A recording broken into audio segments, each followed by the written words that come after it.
Right, Mr. Gavaskar, in many ways, everything India is doing these days in Test cricket is, of course, with one eye on the big and very challenging tour of South Africa. Of course, the conditions there will be very, very different. But as far as the personnel are concerned, would you say India is firing on all cylinders? India is firing on all cylinders. Its batting is looking good. The bowling's got a sharp edge to it. The fielding is outstanding. India is certainly looking good. I believe that India has the potential to win a series for the first time in South Africa because of all the players who are there. And the crucial thing is they're peaking at the right time. So that's the crucial thing. And therefore, all of us who follow Indian cricket are very hopeful that this time India will put one across the South Africans. Right. Also, sir, India, of course, has had over the years some absolutely fantastic cricket teams. But how highly would you rate the current team vis-a-vis other great teams in the past that India has had? Difficult to compare teams. Like I said, it depends on the opposition, depends on a lot of conditions, the playing conditions, which can differ from maybe decade to decade. This is one which is right up there simply because of the balance it has got. Not too many teams in the past had new ball bowlers who could take wickets like our new ball bowlers did in Kolkata. And it was dependent to a great extent on maybe one good new ball bowler and a fine spinner. But this time around, you've got problems of actually who to drop from the new ball attack, and therefore this team may be perhaps the best that India has ever produced. All right, a huge compliment there coming in from Mr. Sunil Gavaskar for Virat Kohli and company, possibly the best Indian team that the country has ever produced. Now, Virat Kohli, sir, after the match said that he was very happy with the bowler's performance, of course, in this match, but that for him, Ishant Sharma was perhaps the standout bowler in Nagpur. Now, that should be a huge shot in the arm for Ishant, the captain's words, especially ahead of the South Africa tour. Any player, once the captain says good things about him, certainly feels a lot encouraged. He feels that he is living up to the captain's expectations, and what the captain's expectations are generally the entire countries and cricket followers' expectations, and therefore to get that kind of praise, and it's well-deserved praise, very well-deserved praise, because Ishant bowled beautifully. Ishant has very seldom bowled as well as he did here. On day one, perhaps there was a bit of help for him because there was a little bit of grass. Right. But the way he bowled in this innings, the fiery spells that he was producing, and more importantly, the line and length that he was bowling, absolutely top class. So he deserves all the praise that Virat has given him. Right, now since we are talking partially about the Indian captain, so let's focus a little bit on his batting, Virat's current form.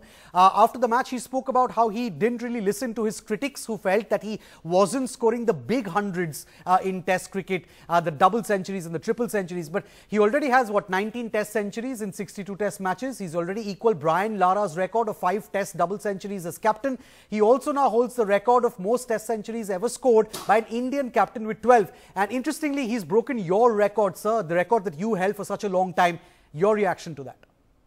I think, what people are expecting of Virat Kohli is tremendous. I think it's a tribute to his ability.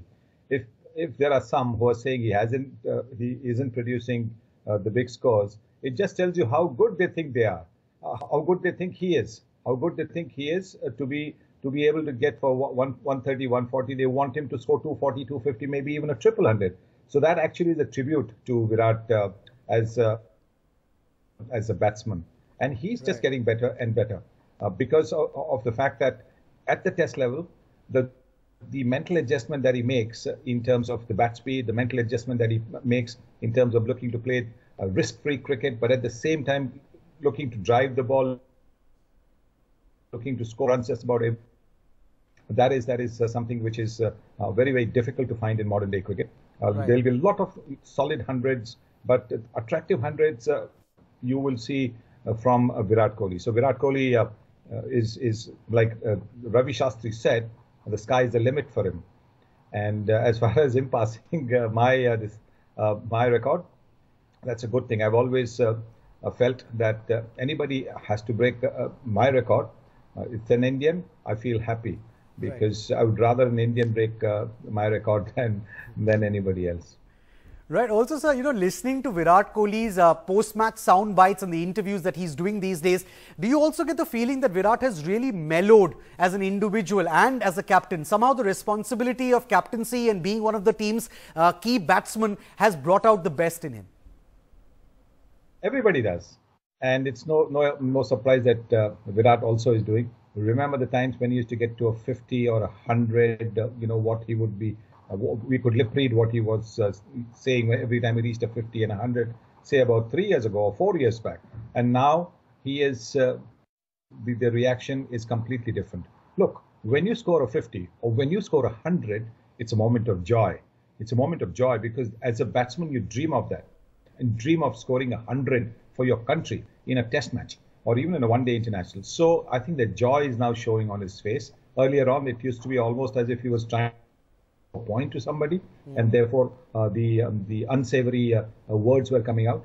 Now he's a lot more relaxed, because he's a lot more experienced, and he knows he can do it. He doesn't have to prove anything to anybody, and that's why you can see his attitude has changed. And clearly, I think as you get older, as you see the ups and downs of life, as you see that cricket can be a funny game, that you learn to be just a little bit accepting of the fact that you might not always win matches, and therefore you accept the good with the bad, and I think that's what Virat is doing.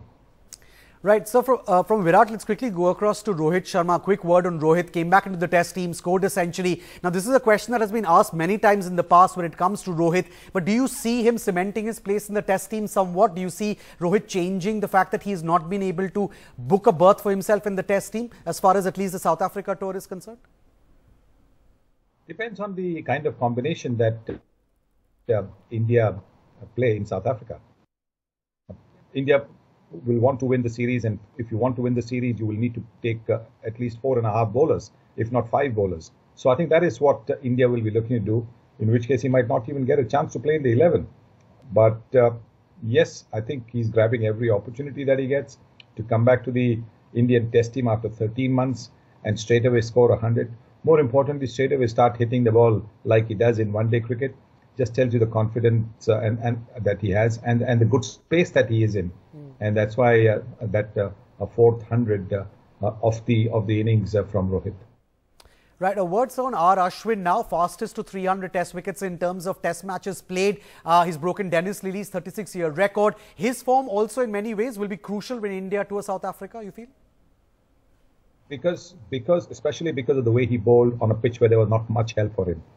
And that's the key, because he might not get pitches which will turn in South Africa. But the way he varied his line and length, the way he used the crease, the way he went over and round the wicket, that shows that he's a thinking bowler. He's always been a thinking bowler. But sometimes, bowlers lose patience, just like batsmen lose patience. And when you lose patience, you lose your line, you lose your length. He's not doing that. He is being patient. There was a little bit of anxiety to reach the coveted mark of 300 wickets, but I think the moment he got his first wicket, and he got his first wicket after half the Sri Lankan side were back in the pavilion. The moment he got that, you could see that he was relaxed. He knew that now the wickets would come, and exactly that's what's happened. All right, Mr. Gavaskar, stay on with us, sir. Now, the senior selection committee has today announced the squads for the third test versus Sri Lanka and the 3-match ODI series against the Lankans as well. Shikhar Dhawan has returned to the test team for the third test in New Delhi. But this is what the ODI squad looks like. Virat Kohli has been rested and Rohit Sharma will be the stand-in captain. Meanwhile, young fast bowler Siddharth Kaul, who was quite impressive in the last IPL, has got a call-up. Mr. Gavaskar, Virat's been rested for the ODI series against the Sri Lankans. The captain wanted a rest, and it's an essential break, you would say, ahead of the South Africa tour? Definitely, yes. Although I would have thought that he might want to rest from the T20s, take 10-15 days off.